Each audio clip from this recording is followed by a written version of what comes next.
Այսօր մեծ ուրախությամբ է, որ ձեզ հետ գտնվեմ դեր հարությունի բացակայության, հուսամ որ գնանք ձեզի հետ բաշխել այսօրվա պատգամը եւ միշտ աղոթքով ենք մեր շատ սիրելի դեր եղբոր համար իր մանավանդ իր առաքելության մեջ. I'm very happy to be with you again today here at St. James, and hopefully in Father Harutyun's absence I could bring you a message of the day for today. Անհոր եւ որդվո եւ օգուին սրբո ամեն. Այսօրվա ավետարանի ընթերցումը, որ սարգսակը գարտած, գոքա մեզի Մարգոսի ավետարանի կողմը, ավետարանչի կողմը, որում մեջ պատմություն, որ բոլորս ծանոթ ենք. Աշակերտները նավակի մեջ են եւ մեգեն չրեղեն կբադայի, ալիքները կբարձրանան եւ պիտի ընկղնին եւ աշակերտները Հիսուսին կփնտրեն. Ուր է Հիսուս? Վերջապես մեր առաջնորդն է. Ուր է? Յետևը նստած է. Ավետարանիչը գսե փարծի վրա գլուխը դրած է, այնտեղ հանգիստ կնե. Քնացած է. Եվ աշակերտները կդառնան Հիսուսին գսեն թե հոգը չէ, թե մեզի ինչ կբադայի. Եվ մեգեն Հիսուս կբարձրանա եւ ձովին կհրամայե որ խաղաղնա զարմանքով թե ով է այս մարդը, որ նույնիսկ փնությունը կհնազանդի իրեն. Սիրելիներ, անշուշտ բարձ է այս պատմությունը, եթե մենք մեկնաբանենք այսօրվա համար. Ամենտեսակ նեղություններ ունենք, ամենտեսակ ալիքներ կբարձրանան, նույնիսկ բادرազներ հրճակված են աշխարհի 4 կողմերը. Եվ մենք կնայենք եւ այսօր աշակերտներու խոսքը ցևով մենք հայերը շատ կսիրենք. Ուր է Աստված? Մանավանդ ապրիլ 24-ին, երբ երկիչը գելը գսե ուր է Աստված, մենք կձապահարենք, որտեղ կարծես թե Աստված ցևով Հիսուսի նման յետևը բարգած է, հոգը չէ թե ինչ կբադայի. Երբ Հիսուս Քրիստոս եկավ այս աշխարհ, հրեշտակները ինչ հրճակեցին, ինչսին. Երկրի վրա խաղաղություն, մարդկոց մեջ հաշտություն. Այդ պատգամն է.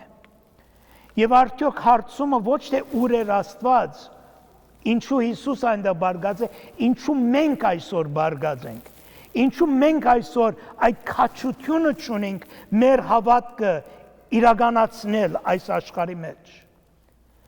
Ապրիլ 24-ին գելենք կսենք, որ առաջի ժողովուրդն ենք, որ ցեղասպանության անցանք.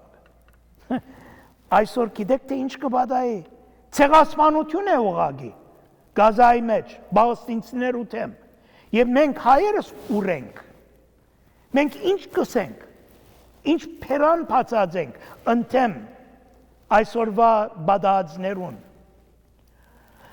Այսինքն շատ անգամ մենք պատրաստ ենք Աստուծո մեղադրել, երբ փուն բադասխանը մեր ցերկն է, աշխարհի վրա հաշտություն, խաղաղություն. Եվ հարցումը ոչ թե ուր է Աստված, մենք մեզի պիտի հարցնենք ուր եմ ես։ Ուր եմ ես այսօր, երբ Աստված ինձ կգանչե, ըլլա խաղաղություն խոսելու համար, ըլլա ընթեմ անիրավության, ես իմ ցայնս բարձրացնեմ, ուր եմ ես այս աշխարհի մեջ։ Երբ կնանք այս պատասխանել կտեսնենք, որ այո, այդ խաղաղությունը ոչ թե Աստուծո ցերկն է, այդ խաղաղությունը Աստված տված է մեզի, որ մենք կրնանք այդ խաղաղությունը բերել այս աշխարհի մեջ, երբ մենք պատրաստ ենք, երբ մենք քաջություն ունենք մեր հավատքը հրճակելու. Այսօր երբ կգանքնենք եկեղեցի մեջ, մեզի համար ամենագիրագի այդ քաջության օր է, որ նորեն նորը սկսենք։ Եվ վստահ եմ բոլորը դա փչիչային հերացայիններ ունիք ցերկովը, ինչ կբադայի, երբ որ չաշխատիր, երբ որ ձեր տելեֆոնը չաշխատիր, ինչ կնեք։ Ընդհանրապես մեր զավակները կգանչենք, չէ, փոքրիկները կգանչենք, եկուր շտկե, որտեղ մեր խելքին չհասնիր։ Իսկ փոքրիկները ինչ կնեն, յետևեն գոջակը կզխմեն, կանջադեն եւ նորեն նոր կսկսին, restart կոչված է ասի։ Եկեղեցին ուղղակի այն է։ Բոլոր շաբաթի ինչ նեղություններ որ ունենք, երբ եկեղեցի կուքանք, երբ կհաղորդվենք Տիրոջ Հիսուս Քրիստոսի մարմին եւ արյան հետ, ուրեմն նոր կսկսենք։ Նոր սկիզբն է, նոր ցևով։ Եվ այսօր այդ գոչումն է, որ մեզի կուկա ավետարանիչի կողմը, որ չսպասենք կամ գերտ ցևով չնայենք եւ հանդիմանենք Տիրոջ թե ուր ես։ Մենք այստեղ ենք։ Դերը շունչ տրած է մեր մեջ, հոգի տված է մեզի, այլ ուրիշ ինչ կուզենք։ Միայն քաջությունը պետք ունենք մեր հավատքը ապրելու։ Today is this Sunday between two major feasts. One is the Assumption a few weeks ago, and in a few weeks we're going to have the Holy Cross. It also happens to be Labor Day weekend, and while you may think that that's not a religious topic, and why would I talk about that, actually it has very much to do with our faith. Labor, and by the way, in other countries they have the Laborers' Day. May 1st, back in the old communist days, would be a big celebration of the working man. He would be, those of you old enough remember, May 1st used to be a holiday in most of the world. And there they celebrated the laborer. But interesting, here in America, we celebrate labor itself, Labor Day.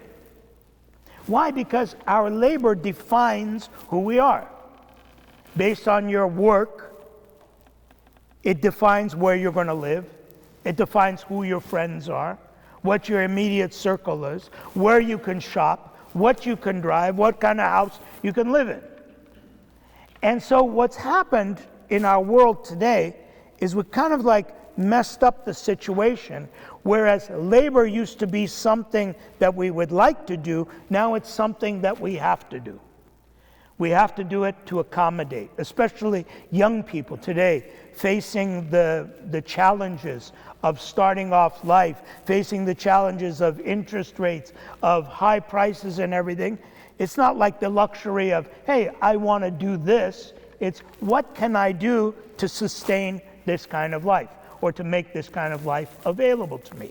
And unfortunately, what's happened is that we are taking the product of our labor more serious than the labor itself.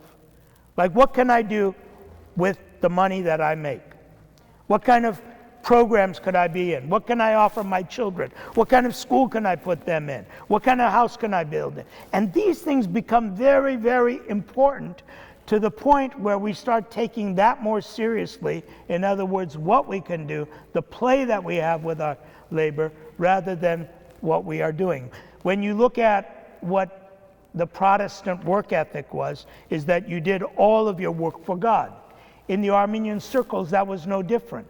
Our work, in fact, 2 weeks ago, when we had the blessing of the grapes, that's what it was about. We'd bring our best to the church for a blessing.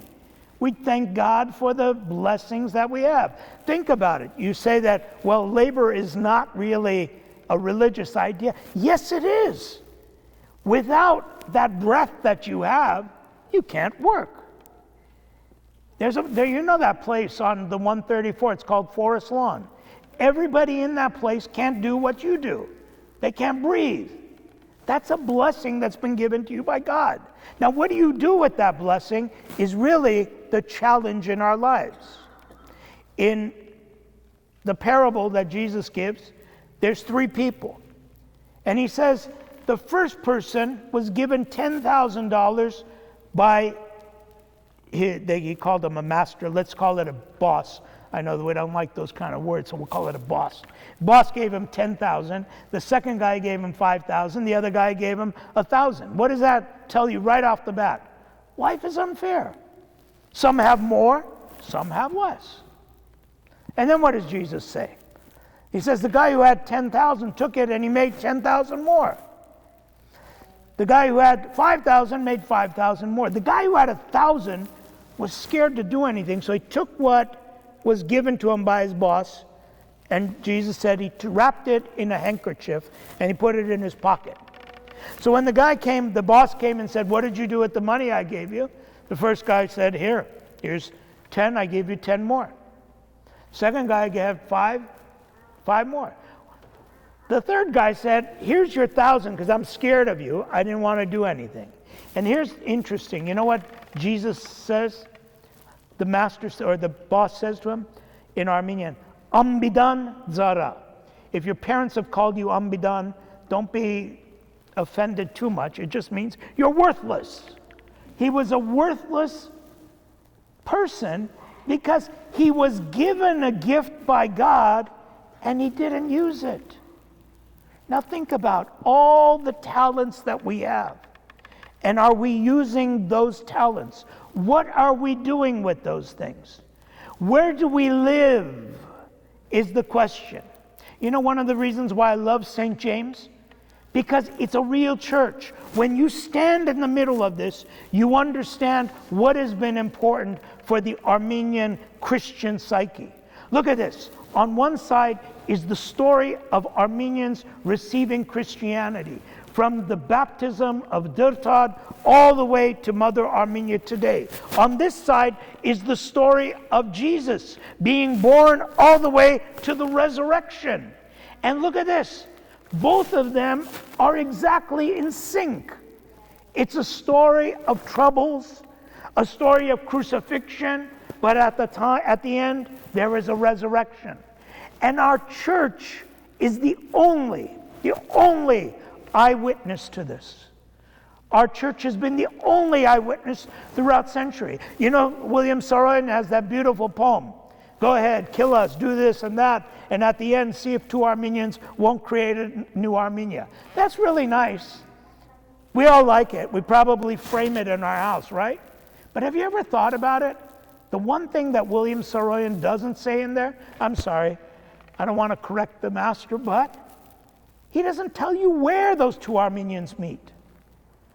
They meet at church after the genocide. It was the only place where the Sasunci could meet with the Sebastiatsi, could meet with the Kharpertsi, could meet with the Erzurumci. They would come together in a church. And the church became the place where everyone was united as one people. This is the beauty of what the Armenian Church offers us. It is that home that, as a consequence of our labor, what we do, we have the ability to come together as a community, as a family. And when we appreciate this, then we see that our labor, we see that our work that we do starts having meaning. A lot of times people ask, or they tell me, I don't like what I'm doing. Yeah, well, I wouldn't like it either if I had to do the same thing over and not enjoy it. That enjoyment factor is an important thing today. It wasn't in the old days. If you were born into a family, let's say the farming family, they would have sons. The sons would take care of the cows. You'd kind of know that your life was in the farming community. If you were a teacher, your son, daughter would probably grow up in the profession, instructing, or at least there was an order to it. Today, thank God we have this freedom to do what you want. So take advantage of it. That's the parable that comes to us. The guy who had the 1,000 didn't take advantage of it. God wants you to live that life fully, wants you to express it fully, express yourself fully. That's one of the beauties of why our Armenian Church, when you come together, you're surrounded by our story, but it's also the jump start.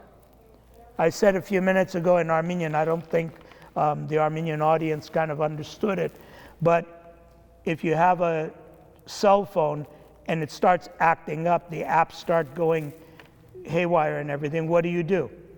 What's the first thing you do? You ask your kids, how do you fix it, right? Because they know better than you do. And what do your kids do? Because they know better, Mom, Dad, turn it off. So you turn it off, and then it restarts. And then you've got a brand new phone. It's a brand new day. It's a brand new beginning. That's what church is.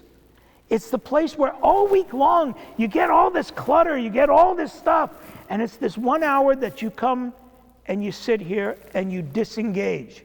It's the restart button on your life. And you start looking at the history of our people. You see that, yes, there are tragedies, there are swords. Then you look at the history of Jesus who preached love and understanding and was taken away in a horrible, horrible way. And then you say, okay, now I have a mission in this world. My work needs to be something. I have to end it with this one little thing, that work for us today as Armenians has to be on what's going on in the world. And this is not a political thing. This is just straight humanitarian. In my lifetime, they eradicated polio. Today, little children are getting polio in Gaza because a group of people have decided those people don't deserve to live. And we as Armenians were the first people who had genocide proclaimed against us. We do not have the right to stay quiet at this moment in history. Today we have to open our mouth, not because of their Gazans or their Palestinians, because they're humans. Last week I preached a sermon and some lady, very nice intention, she came up to me and she said, "Have you ever met Palestinians? I come from Beirut. You know what the Palestinians are? They're horrible people. They did this, they did that, and they ruin whatever country they're in. I don't know why you're defending them." I said, because at one point, that's what our enemies said about us. Do you know what the Armenians are? They're horrible people. They messed up our lives. Let's get rid of them. And so we orchestrate a genocide? Is that what we have to do? And so today, as a Labor Day, as we're looking at our labor, at our work, what are we living for, if not to promote this justice, if not to talk against what we see as injustice? And today, with 40,000 people killed, the Jewish law, which Jesus spoke against, he said, "You have heard an eye for an eye, a tooth for a tooth." That's the Jewish law. Do you know what that means? That's the maximum. If I take one of your teeth, you can take one of mine. You can't take two. You can't take my full set of teeth. If I kill one person, you can kill somebody from my side. That's it. That's their law, not my law. That's their law. Now they're at 40,000 people killed, genocide, hunger, and now polio. We as Armenians have a tough life. But at the end, because we've been through that crucifixion, we have no other alternative but to speak about the resurrection that can be ours, that should be ours, and we have to promote. I ask that you pray today for God to wake us up as people so that our labor becomes a labor of love towards bringing peace in this world. And God bless all of you. And we will conclude with, I have to keep getting my cues over here since I'm the guest. They told me, okay, we're going to finish with singing the Lord's Prayer, and you will be off. And I look forward to meeting with you afterwards.